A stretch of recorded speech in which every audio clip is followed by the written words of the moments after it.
Communist Manifesto versus Communist Governments. A lot of people say communism is bad without knowing many details. In this video, new comrade, we'll take a deep dive into ideology versus practical application, dispelling common misconception. Communist Manifesto and the actual governments that have claimed to follow its principles exist in two very different worlds, one of theory and one of practice. The Manifesto, written by Karl Marx and his collaborator Friedrich Engels in 1848, is a fiery idealistic blueprint, a revolutionary battle cry that urges the proletariat, working class, to overthrow the bourgeoisie, capital class, and establish a utopian society free of oppression and inequality. No more bosses, no more landlords, no more watching the fruits of your labor vanish into some pockets of some top-headed silver spoon industrialist while you shiver in your tenement. Communist governments, on the other hand, have often behaved more like fascist, bureaucratic behemoths, filled with paradoxes that diverge from Marx's original dream. To conflate the two communisms is like confusing a delicious Italian recipe with a puke scene in a movie, or, to put it more pointedly, to mistake the dream of a Red Dawn for the grim reality of the Red Square. Part 1. The Manifesto, a theoretical titan. Marx and Engels did not mince words in the Communist Manifesto. This work is a compact, relentless, and blistering critique of capitalism, arguing that this economic system is inevitably leads to exploitation, suffering, and class struggle. The document presents history as a series of battles between oppressors and the oppressed, with capitalism merely another stage in this long war. The next logical step, they argue, is for the proletariat to rise up, seize the means of production, and establish a class of society where wealth is distributed based on needs rather than greed. In the words of Marx and Engels, the proletarians have nothing to lose but their chains. Marx and Engels painted capitalism as a villainous monster devouring the working class, while communism was the shining hero galloping in on a white horse to restore justice. There would be no more private property, no more slave wages, and no more alienation from one's labor. Instead, people would work collectively to share resources fairly, live in harmony, without the artificial divisions of rich and poor. Marx saw this as the culmination of historical evolution, a final liberation from economic tyranny.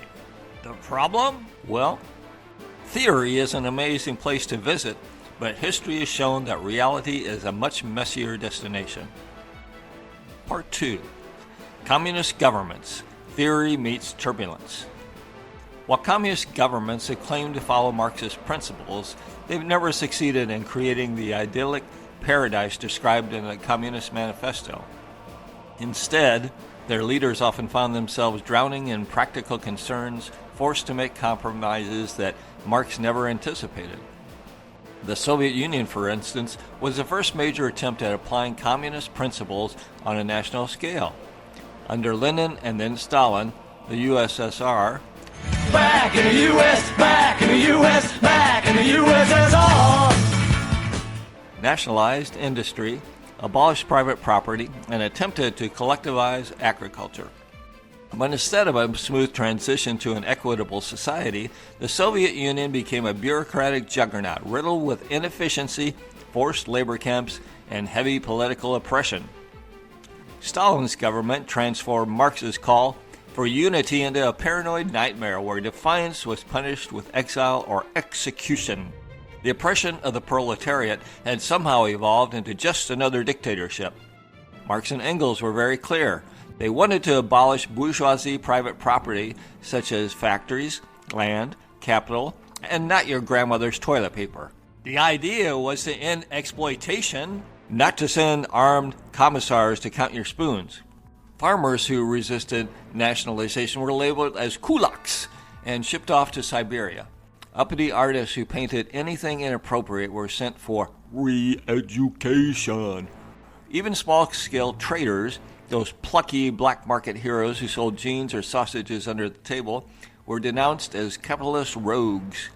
The government, rather than the workers, became the great landlord, the great factory owner, the great dispenser of rations. And, as any Soviet citizen who ever stood in a 3-hour line for a single roll of single-ply toilet paper could tell you, the state wasn't always a generous landlord. China followed a similar path. Mao Zedong enthusiastically embraced Marxist ideology, leading efforts to implement radical reforms. However, his infamous Great Leap Forward, a massive push for agricultural nationalization plus rapid industrialization, led to a widespread famine and suffering. The Cultural Revolution further demonstrated that the dangers of communist governments with ideological purges and violent persecution of perceived enemies. Instead of Marx's vision of workers peacefully managing their collective labor, China had chaos, economic collapse, and suppression. Other communist governments such as Cuba, Vietnam, and North Korea have all wrestled with similar contradictions. While they each claim to be Marxist in spirit, their political structures often relied on centralized control, state surveillance, and militarized enforcement of ideology. North Korea has become a hermit kingdom, with Kim Jong-un wielding absolute power and controlling every aspect of citizens' lives.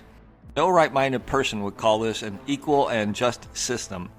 So, my friend, the seamless cooperative society promised in the Communist Manifesto never materialized. Instead, these so-called communist governments exhibited the same oppressive tendencies that they once criticized in capitalist systems. Part 3. The Grand Irony, a Rigid Reality. If Marx and Engels had a time machine, would they recognize their theories in these governments? Doubtful. Instead, they might recoil in the horror at the authoritarianism displayed by regimes operating in communism's name. Their vision of collective decision-making and worker empowerment was abandoned in favor of top-down control, in which the vanguard of the proletariat became an elite ruling class suppressing the worker. The key difference between the manifesto and large-scale communist countries lies in each one's approach to governance. Marx envisioned a world where the state eventually withered away, leaving behind a truly communal society. In reality, though, communist governments have expanded control dramatically, creating sprawling bureaucracies, restricting personal freedoms, and enforcing ideological conformity. Far from erasing class divisions, the communist governments merely replaced the old elite with a new one of party leaders, bureaucrats, and security forces wielding power. These new elites have enjoyed privileges and luxuries, while the working class has often suffered under the yoke of austerity and repression.